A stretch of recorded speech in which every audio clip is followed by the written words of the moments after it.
Kita ke sorotan lain, Saudara. Untuk pertama kali setiap 10 tahunan, sensus penduduk yang dilakukan Badan Pusat Statistik akan memakai metode yang berbeda.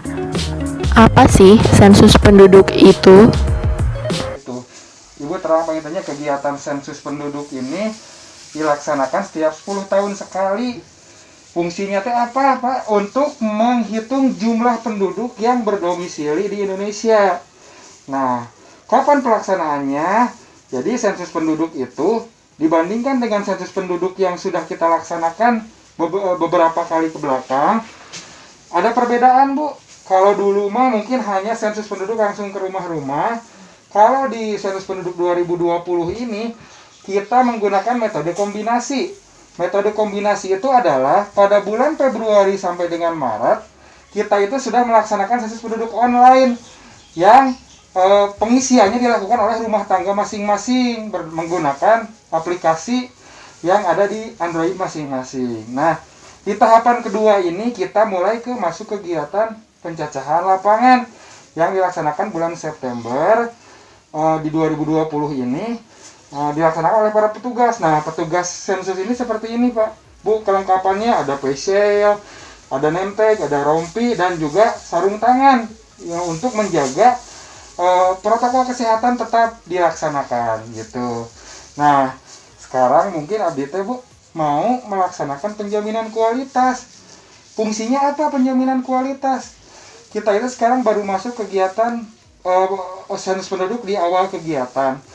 Tentu kita tidak mengharapkan adanya pelanggaran SOP ataupun moral hazard yang dilakukan oleh petugas.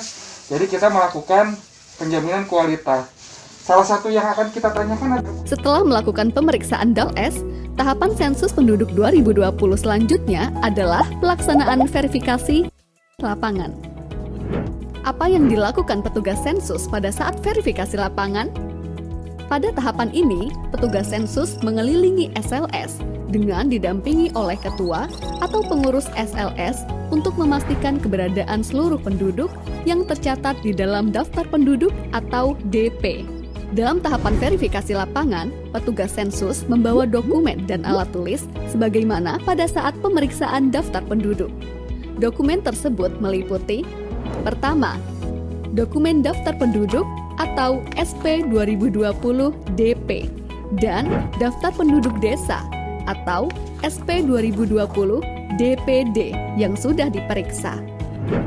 Kedua, peta wilayah sensus atau SP 2020 WS yang digunakan untuk penelusuran wilayah dan memastikan batasan-batasan wilayah SLS kepada ketua atau pengurus SLS atau warga yang ditunjuk.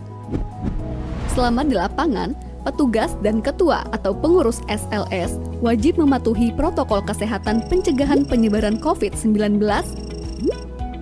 mengenakan masker, selalu memastikan kebersihan tangan, dan menjaga jarak minimal dengan responden.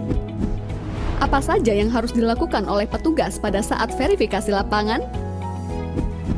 Pertama, mengenali dan menentukan batas-batas wilayah SLS bersama ketua atau pengurus SLS.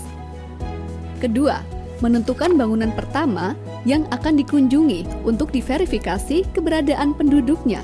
Dianjurkan dimulai dari posisi barat daya pada peta. Ketiga, berikan tanda titik atau noktah sesuai posisi rumah tersebut pada peta SP 2020 WS dan sertakan nomor urut di samping noktah tersebut.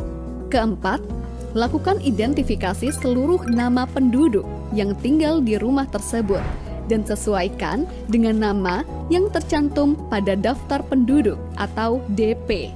Lalu, salin nomor urut yang terdapat pada peta ke kolom nomor bangunan pada DP. Penduduk yang dikunjungi adalah penduduk yang diragukan keberadaannya oleh pengurus SLS. Apabila pada rumah tersebut teridentifikasi penduduk yang belum melakukan pengisian sensus penduduk online, baik itu seluruhnya maupun salah satu anggota keluarga, silakan drop dokumen C1.